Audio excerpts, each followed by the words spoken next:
আরে বাবা, আমি বলেছি না আমি আসতেছি আসতেছি। দিদি, দিদি, দিদি শোনো, তোমার টাকা পড়ে গেছে, নিয়ে যাও। আরে দিদি তো চলে গেল। এখানে তো দেখতেছি একটা কার্ডও আছে, এখানে তো ওনার ঠিকানা লেখা আছে। একটা কাজ করি, ওনার ঘরে গিয়ে ওনাকে টাকাটা দিয়ে আসি। হ্যাঁ বলো, তুমি কে?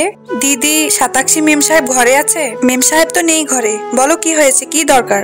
ওই, ওনার কাছে আমার জরুরি দরকার ছিল। হ্যাঁ তো আমাকে বলো, মেম সাহেব আসলে আমি ওনাকে বলে দিব। মেম সাহেব সকালে আমার সামনে দিয়ে হেঁটে যাচ্ছিল, যেতে ওনার টাকা পড়ে গিয়েছিল। হ্যাঁ তো ঠিক আছে, আমাকে দিয়ে দাও, আমি মেম সাহেবকে দিয়ে দেবো। আর যাও, নিজের কাজ করো। সত্যি সৃষ্টিকর্তা আমাকে অনেক কিছু দিয়েছে। সৃষ্টিকর্তা যা করেন ভালোর জন্যই করেন।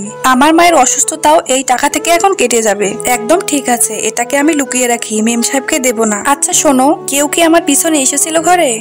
না, কেউ তো আসেনি। কেন, কেউ আসার কথা ছিল? কাউকে আসতে দেখোনি? না, আমি তো কাউকে দেখিনি। ঠিক আছে, এবার তো বেঁচে গেলাম। আরে দিদি, তুমি এখানে? হ্যাঁ তো দিদি, আমি তোমার বাড়িতে গিয়ে টাকা দিয়েছিলাম, তুমি কি পেয়েছো? বন্ধুরা, এরপরে কি হলো সেটা দেখতে চাইলে কমেন্টে পার্ট 2 লিখে যাও।